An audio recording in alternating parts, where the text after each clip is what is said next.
Oke, selamat datang di channel Rai Bareng, channel yang membahas tentang dunia digital marketing maupun bisnis digital, yang akan sharing bersama teman-teman perihal dunia TikTok Ads, Facebook Ads maupun Google Ads, yang insya Allah ini akan bermanfaat bagi teman-teman untuk men-scale up bisnis teman-teman di dunia digital marketing.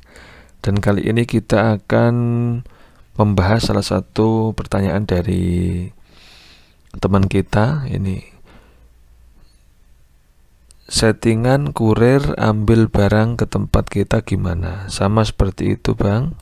Nah, jadi gini teman-teman, ini maksudnya ketika kita di TikTok Shop ataupun ketika nanti kita belajar, sebelum kita belajar beriklan di TikTok Ads, kemudian kita integrasikan ya dari TikTok Ads to TikTok Shop. Itu hal yang perlu kita ketahui adalah kita harus ngatur alamat gudang kita atau alamat pengiriman kita di TikTok Shop gitu ya. Jadi alamat gudang gimana? Alamat gudangnya tentu alamat gudangnya kalau teman-teman lihat di bagian manajemen gudang itu sudah ada biasanya di sini ya, pengaturan akun, kemudian alamat gudang. Dan ini ada alamat gudang atau alamat toko pengiriman dan juga ada alamat pengembalian. Apakah harus sama? Tidak harus sama. Tergantung teman-teman nanti pengirimannya dari mana. Contoh teman-teman pengirimannya dari gudang di Jawa Timur bisa. Kemudian nanti pengembaliannya di mana? Contoh di Surabaya, kalau di gudangnya di Malang itu bisa. Jadi sesuaikan aja alamat toko dan alamat gudang sesuai dengan produk teman-teman. Pengennya produknya itu mau dikirim kemana gitu, atau mau dikirim dari mana, ataupun ketika return nanti kemana gitu. Nah ini settingannya di sini gitu loh. Terus contoh ya, ini kalau alamat gudang ini alamat pengiriman. Apakah bisa kita itu meminta kurir untuk ngambil di tempat?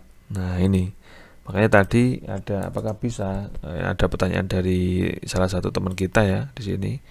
Untuk kurir itu apakah bisa di tempat apa gimana? Ngambil di tempat apa gimana? Settingan kurir ambil barang di tempat kita bagaimana?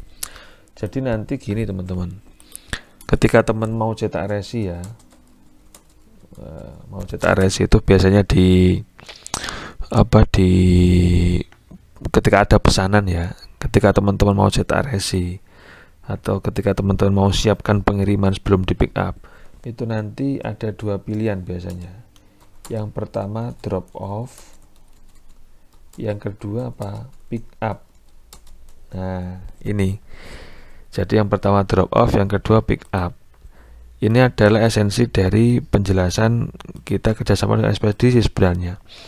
Kalau drop off itu kita mengantar sendiri barangnya ke kurir, gitu ya, atau ke ekspedisi.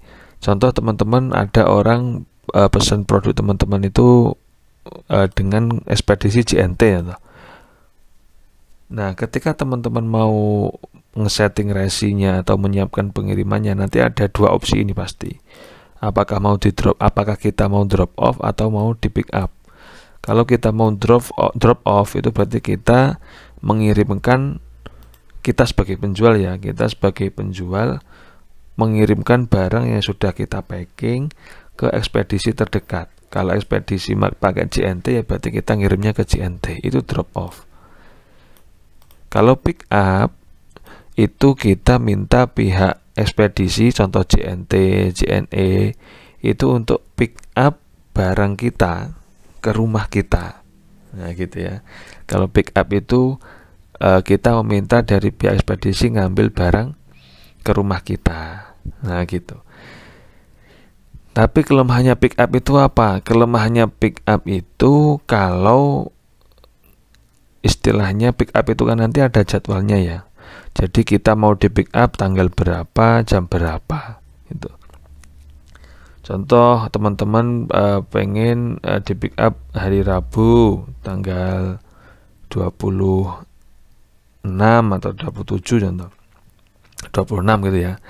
Jadi teman-teman ya harus jam 4 sore ya. Berarti teman-teman juga harus paketannya itu sudah siap hari Rabu tanggal 26, terus jam 4 itu harus sudah siap.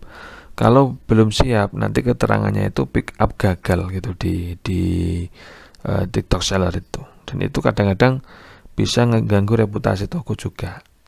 Makanya kalau untuk istilahnya pemula atau kita yang orderannya masih belum seberapa, itu kasih drop off dulu gak apa-apa ya. Drop off itu kita bisa fleksibel kapan ngirimkannya ke ekspedisi terdekat. Kemudian kalau teman-teman sudah orderannya banyak, 100 orderan per hari atau 50 orderan per hari, itu pasti pihak ekspedisi ada perlakuan khusus ke kita. Jadi mereka itu dengan sengaja hati pick up. Baik mereka itu pick upnya lihat-lihat juga berapa kuantitas pengiriman kita. Kalau ya dikit itu pick upnya cuma pakai motor. Kalau banyak nanti pasti pick upnya pakai mobil atau mobil box seperti itu. Jadi itu bisa kita atur apakah mau nganter produk atau pengiriman itu ke ekspedisi langsung atau kita bisa minta untuk diambil ke rumah atau ke gudang kita, gudang pengiriman kita gitu ya. Ini salah satu untuk menjawab pertanyaan dari teman kita, setting kurir ambil barang ke tempat kita gitu. Jadi bisa kita mau ngesetting kurir itu ngambil ke tempat kita atau kita yang ngirim ke pihak ekspedisi, bisa dengan konsekuensi ataupun plus minusnya seperti itu tadi yang saya jelaskan. Oke gitu ya teman-teman, semoga bisa dipahami, dan kalau ada pertanyaan silahkan ditanyakan di kolom komentar. Kemudian kalau teman-teman pengen belajar tentang TikTok Ads ya lebih dalam dan agar lebih paham penjualannya agar meningkat, teman-teman bisa cek link di deskripsi. Kami ada private mentoring khusus bareng tim kami bareng tentang TikTok Ads, dan ini kita belajarnya maksimal ya, mulai dari fundamental, cara riset, cara analisis data, metode rahasia fase testing dan scale up bagaimana, struktur video yang baik, struktur landing page yang baik, cara pasang pixel dan sebagainya kita ajari semua. Cara beriklan di Shopburkes atau TikTok Shop bagaimana, cara beriklan kita di landing page bagaimana kita ajari. Jadi untuk scale up bisnis teman-teman itu sangat bagus. Gitu ya. Oke teman-teman, terima kasih. Dari kami tim Rai bareng ada kurang lebihnya mohon maaf. Wassalamualaikum.